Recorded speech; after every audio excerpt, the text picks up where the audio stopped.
Quelle forme peut prendre l'apprentissage informel?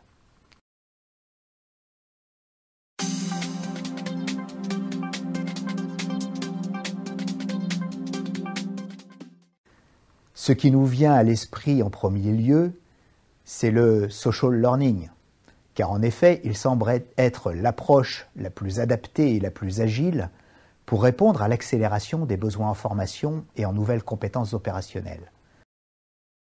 Les maîtres mots, échange et partage entre pairs via les outils numériques. Mais devant l'offre grandissante d'outils, il s'agit de faire des choix et principalement en fonction du ou des objectifs recherchés par l'apprentissage informel. S'agit-il pour l'entreprise de dynamiser les échanges entre collaborateurs, à l'instar des débats autour de la machine à café? Auquel cas, une page privée sur Facebook fera l'affaire. S'agit-il plutôt de créer un lien entre les apprenants et l'équipe pédagogique? Alors les blogs, les forums, wikis et réseaux sociaux d'entreprise favoriseront cet échange.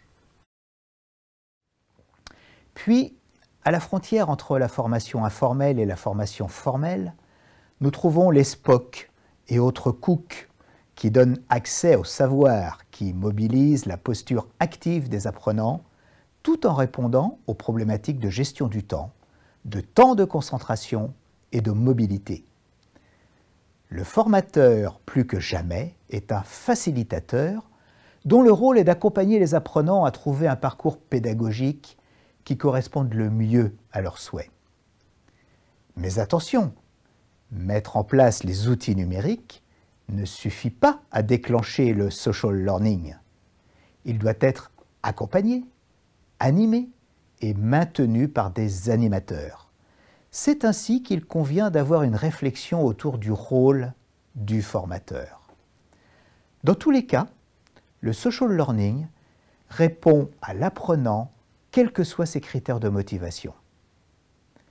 J'ai besoin de connaissances pour avancer personnellement et ou professionnellement. Je questionne et je prends. J'ai besoin d'appartenance à un groupe et être reconnu. Je partage, je réponds et j'endosse le rôle du sachant. J'ai besoin de marquer aux yeux des autres mon autonomie. Je n'attends pas une hypothétique formation formelle. Et enfin, j'ai besoin de reconnaissance professionnelle et sociale. Je valide au moyen de la VAE, la validation des acquis de l'expérience. Mais l'apprentissage informel ne se résume pas au social learning et à sa cohorte d'outils numériques, ou alors nous ne dirions pas qu'il date de la nuit des temps. En effet, la notion de mentor, d'exemple pour l'apprenant, joue un rôle très fort également dans l'apprentissage informel. Loin du social learning, l'apprenti qui sillonne les routes de France afin d'apprendre de ses pairs artisans, experts en leur domaine, est un exemple même de l'apprentissage informel. Il se crée entre le sachant et l'apprenant une relation interpersonnelle forte où l'estime et la reconnaissance se mêlent pour aboutir à un objectif commun, la passion du savoir pour la postérité, pour la beauté du geste et du métier.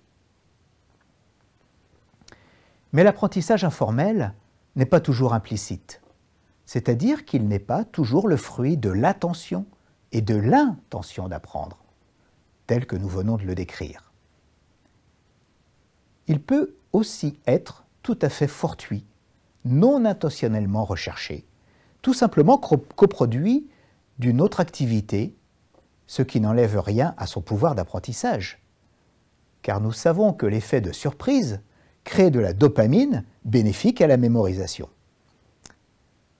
Nous le disions auparavant, apprentissage informel et formation formelle sont complémentaires. Voyons alors, dans le chapitre suivant, comment les combiner.